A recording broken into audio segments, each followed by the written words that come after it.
Yo, if you ever sat down across from Drytron and thought, why is this ritual deck moving like a combo deck? And why is my whole field disappearing? Welcome to the club. Today, I'm going to break down what Drytron is trying to do, what their real endboard threats are, and the cleanest ways to beat it. Whether you're going second into the board, or you're going first and trying to stop them mid-combo. Quick note, this video is being uploaded before the ban list changes go live, but I'm already taking the March 10th ban list into account while explaining the matchup and the staple choices. Also, big shout out to Undead and Team 6K for the detailed Drytron guide and combo explanations. A lot of the sequencing and the what matters moments in this video come straight from studying their breakdown. And a thank you to Timaeus222 for fact checking the script and helping tightening the timing advice. In a nutshell, Drytron is a level 1 engine that cheats rituals by using attack instead of levels. Their skill basically turns any level 1 Drytron in hand into either a search, which could be ritual monster, or the ritual spell, plus a mill, a level 1 Drytron straight to the graveyard. From there, every Drytron name can special summon itself from hand or graveyard by tributing a ritual or another Drytron. And the moment they start tributing Cyber Angel Ben 10, they just start printing resources. Typical Drytron endboard usually looks like some version of Drytron Meteonis Draconids. That's the boss, big body, hard to interact with, and it turns your face-up cards into scrap metal. Draconids Mu Beta Fafnir, so that is the glue of the endboard. It sets up their graveyard, and once Draconids is on the field, it becomes a spell and trap negate. And 3, most commonly, you'll see Herald of the Arclight as the extra no button and utility piece, or they can keep it lean and just sit on Draconids plus Mu Beta with staples and hand traps behind it. So what do these pieces actually do to you? Draconids. It can't be targeted by monster effects. On your turn, it can banish monsters from the Drytron grave in exact chunks of 2000 or 4000 attack, and then send 1 or 2 of your face-up cards to the graveyard. Mu Beta Fafnir.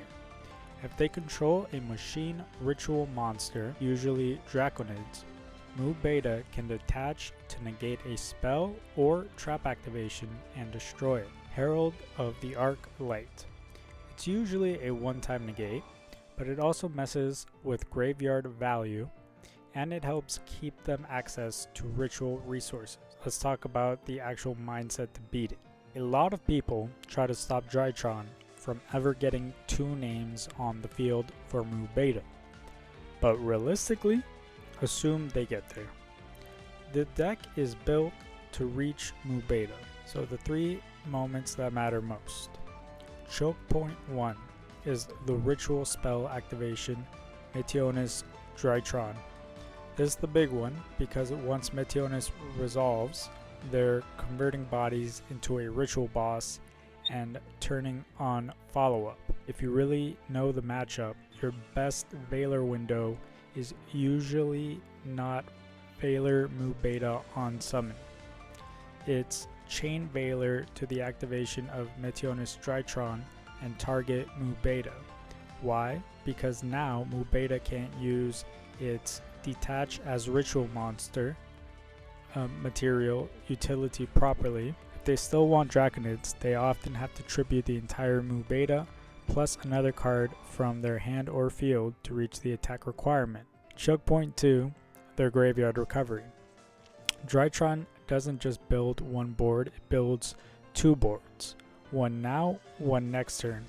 But you don't always want to fire your grave hate the moment you see Drytron effect glow. The best time to Meister a Drytron grave effect is when you're about to put them into top deck mode, meaning they're low on cards in hand and they don't have a Ben 10 sitting there to immediately refill. Because the goal is not negate one effect, the goal is cut off the recovery so the next turn is just draw, pass.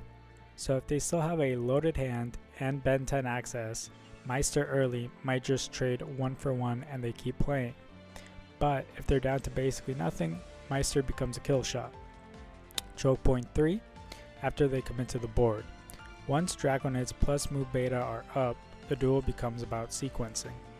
Bait the Mu Beta negate, remove Draconids, then lock the grave so they don't reassemble. Now I'm going to break it down into 2 lanes. 1, what to do if Drytron is going first and you're interrupting, and 2, what to do if you're going second and you're breaking the board.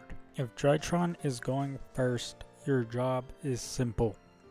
Don't try to stop them from making Mu Beta. Assume Mu Beta hits the field. Your job is to make the ritual summon expensive and then cut off the follow-up. Here are the best hand traps and distribution tools and what they actually do. So, Veiler is a hand trap that you can use during the opponent's main phase to negate a face-up monster's effect until the end of the turn.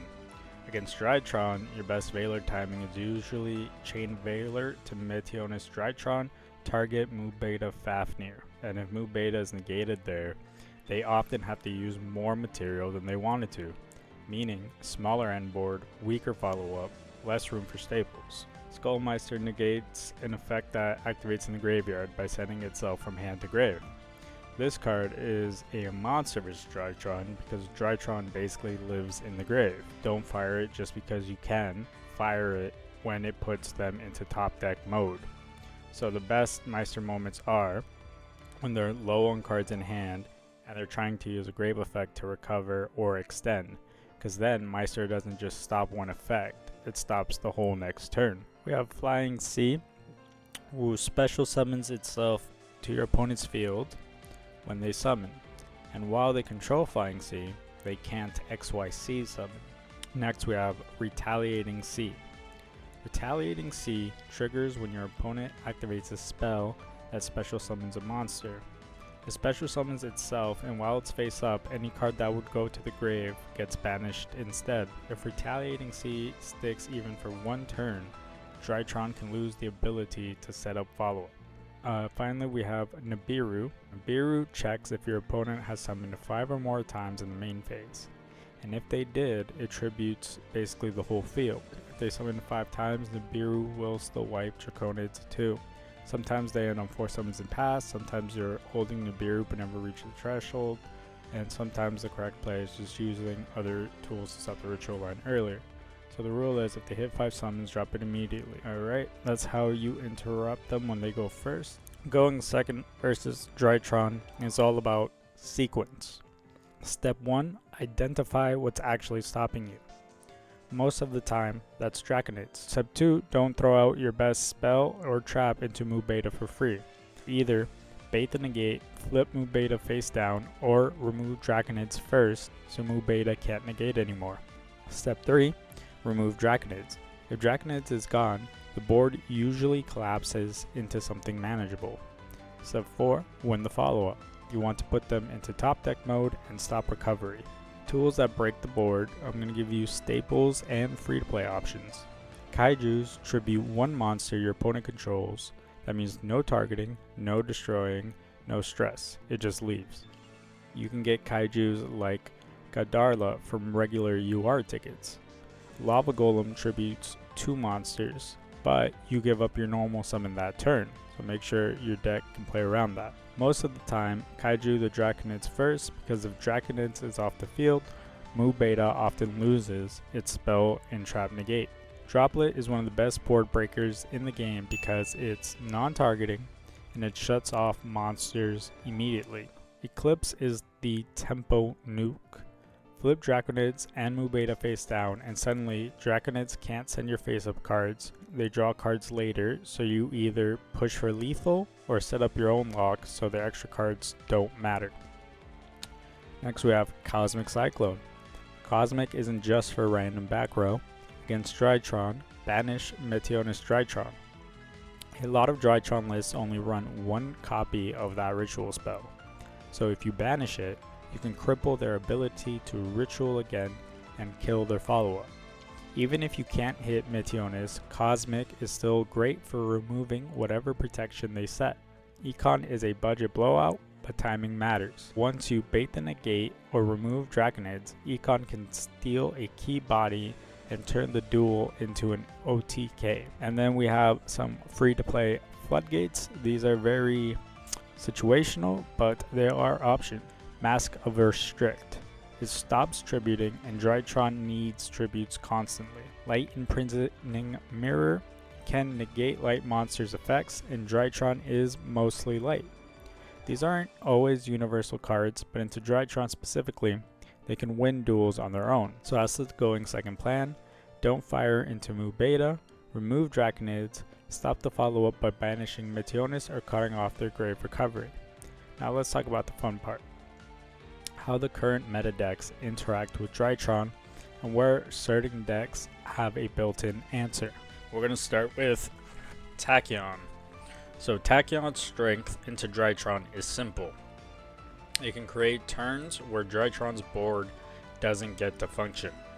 Tachyon lands its big rank 9 push and forces a no activations on board style turn. Tachyon's game plan is literally built to steal a turn and end the duel. Treptrix punishes, I summoned a monster, now it activates. Drytron is constantly summoning bodies and trying to convert them into value. Branded. Branded has one of the cleanest answers to Drytron's boss line. Mirror Jade type removal can delete the boss at the right time and force Drytron to play without the threat piece. Also, anything like a Masquerade style tax matters a lot here. p.u.n.k doesn't out-resource Drytron. It tries to create a boss that's hard to pressure and then force tempo. If p.u.n.k can stick a strong tower style threat and keep life points in the right range, it can make Draconid's removal plan awkward, and then p.u.n.k can pivot into a push for game. B-Trooper players already know the sauce. Retaliating Sea can turn the grave into Banished City, which Drytron hates. Of course, this card is limited 1 now, I believe, so might not be an option anymore. And B-Trooper can pressure hard enough that Drytron doesn't always get time to rebuild. Shinobird has a very annoying access into Drytron, Bounce. If Shinobird clears the board by returning monsters to hand, you can force Drytron to respend resources just to reestablish, and that's how you create lethal windows. Blue Eyes has a built-in hate piece into grave heavy lines, Spirit Dragon style effects. Anything that limits grave effects or restricts multiple special summons can mess with Drytron's rhythm and stop the snowball turn. And Blue Eyes also has access to board breaking tools that can clear face-up threats once the timing is right. Dark Magician can answer Draconids by banishing it through a circle style line. Draconids can send your face-up engine pieces to the grave. So Dark Magician wants to banish immediately and then protect the setup, because if your face-up cards get sent, your whole castle collapses. Alright, you now know what Drytron is doing, what the board means, the timing windows, and how the meta can check it. If you remember nothing else from this video, remember this. Don't throw your best spell trap into Mu Beta for free. Bait it, flip it, or turn it off first. Draconids is the real boss. Remove it first. Win the follow-up. Breaking the board is only half the duel. If you can banish Meteonis Drytron with Cosmic, or put them into top deck mode, and then stop the grave recovery with something like Skull Meister. If you're interrupting mid-combo, your best smart hit is often Veiler chained to Meteonis targeting Mu Beta. Make the ritual line expensive. That's it. That's how you stop Drytron from feeling like an unstoppable machine. As a threat level right now, I'd call Drytron about a 7.5 out of 10. Real board, real follow-up, but absolutely beatable when you know where the value actually is. If this helped, drop a like and comment what deck you're playing and how you would counter Drytron. And let me know what deck I should cover next. And again, shout out to Undead and Team 6K for their Drytron breakdown, and shout out to Timaeus222 for fact checking and helping tighten the timing. Catch you in the next one.